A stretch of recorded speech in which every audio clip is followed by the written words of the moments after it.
IFW Radio, another reason why freight is great.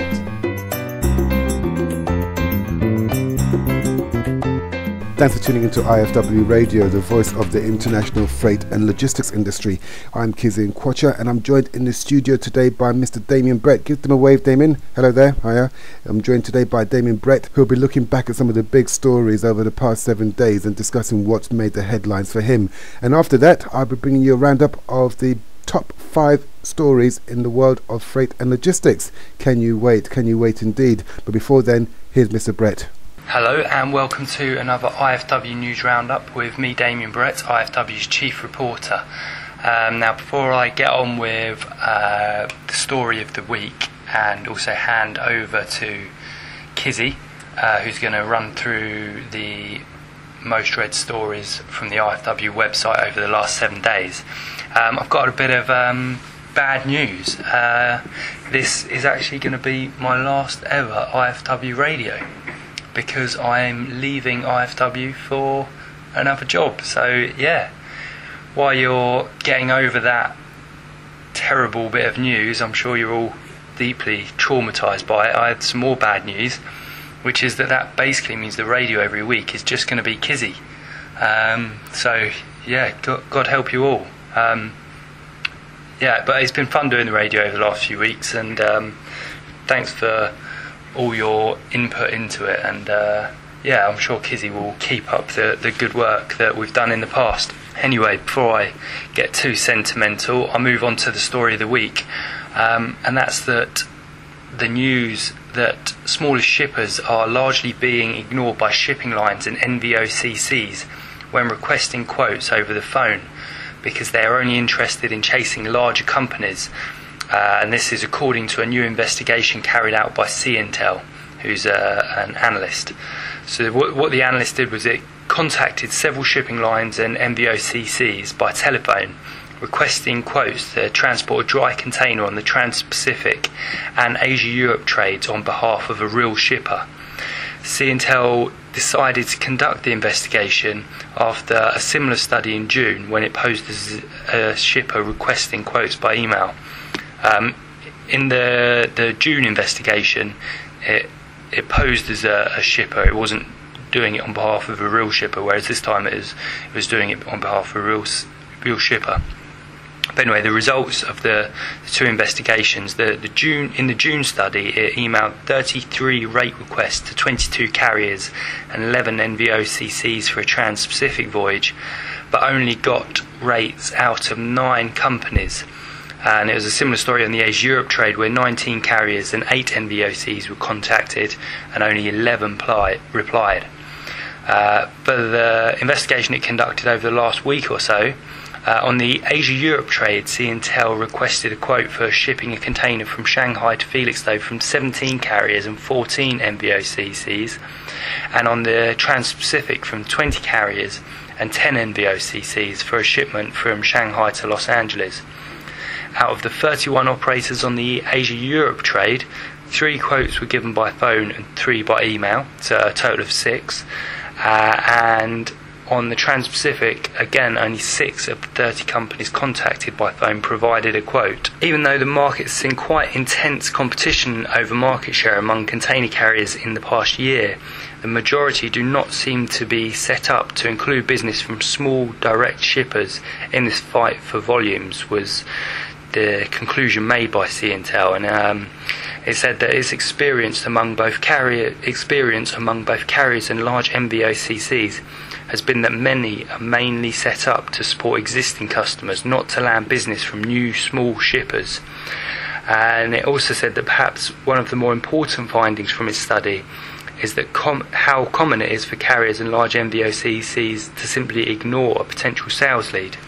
However, Intel said it did ensure that smaller forwarders, or the lack of following up on sales leads from small shippers, did ensure that smaller forwarders had a solid market niche in providing services for small shippers, which is good for IFW readers who, as you probably know, are mainly freight forwarders.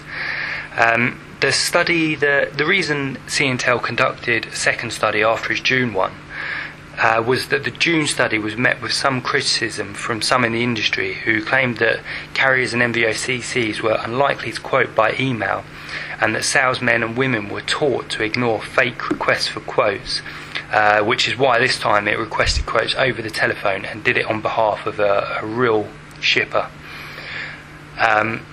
C&Tel said that it understood the rationale behind the argument of shipping lines and MVOCCs training their salespeople to recognise fake quotes and also not responding to emails, but it added that it is interesting to note that this argument is based on the assumption that providing rate quotes is a time-consuming and costly exercise. A carrier or NVOCC providing competitive quotes online is able to provide as many quotes as needed without any cost. So C&Tel was kind of hinting that maybe putting quotes, accurate quotes up online was the way to go. And it added that in almost any other industry, it is a specific objective for the marketing department to ensure as many potential customers as possible are exposed to the products and prices of the company in order to have as large a sales funnel as possible. And they kind of hinted that maybe shipping lines and MVOCs don't follow that trend that you see in other industries. But yeah, it's a really interesting study, and if you go on the IFW LinkedIn group, there's been a really interesting debate about it, with people arguing that actually things aren't that bad, but you can make up your own mind. I've never tried booking anything. But what does surprise me is shipping lines don't do more mystery customer services, which is common in other industries, where they will pay someone, or someone within the company will pose as a customer and phone up trying to book cargo to get an idea of the process that a customer would go through. Obviously the person who they're trying to book with wouldn't have a clue that they're actually a mystery shopper, but it allows them to kind of analyse their own performance and see if the salespeople are carrying out what they ask them to do. I don't know if that happens in the industry, but if not, perhaps it's something that they should be looking into if they want to improve customer service levels. Anyway, enough from me. I'll hand over to Kizzy now for the very last time. Here's Kizzy. Thanks for that, Damien. Yes, you did hear it correctly. This is the last IFW broadcast for Damien Brett, who's going to be joining another company in about a week's time. So just want to say thank you very much, Damien, for everything you've done for IFW. It really would not have been the same without you, and we're going to be missing you loads. But don't worry about Damien leaving too much, because we've actually planted a tracking device on him, which will give us an update on the hour, every hour, about where he is and what he's doing, and we'll be publishing those in IFW and online.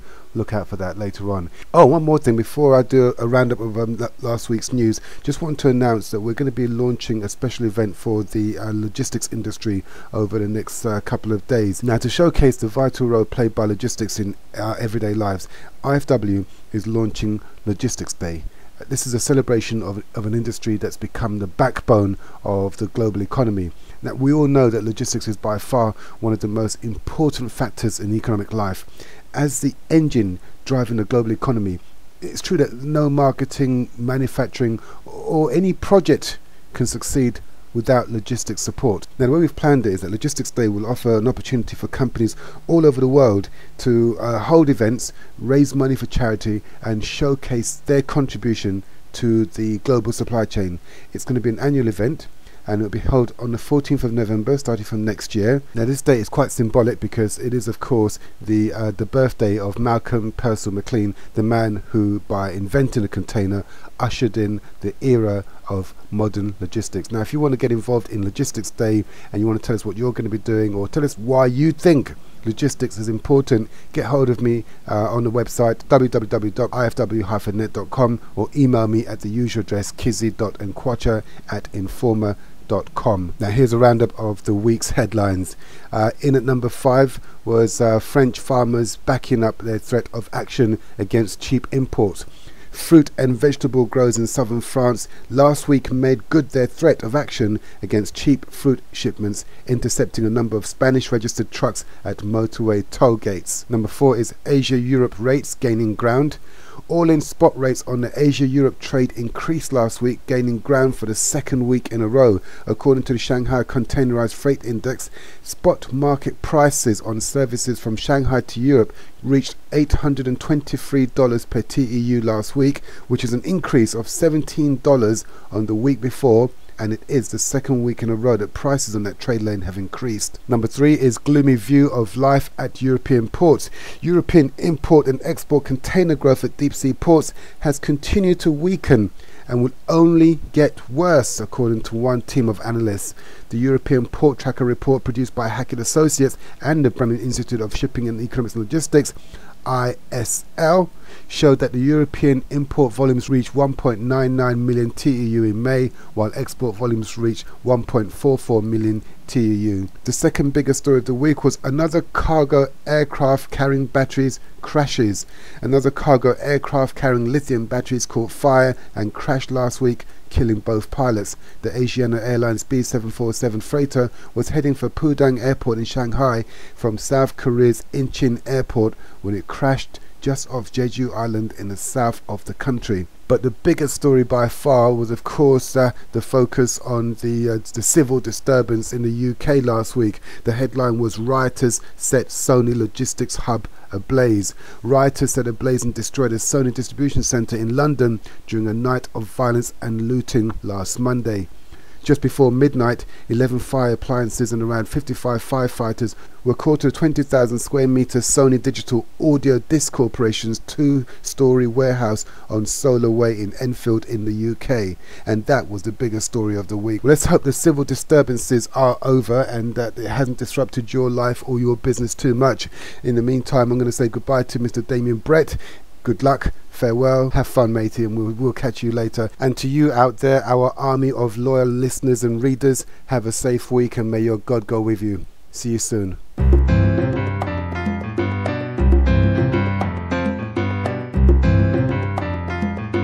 IFW Radio, another reason why freight is great.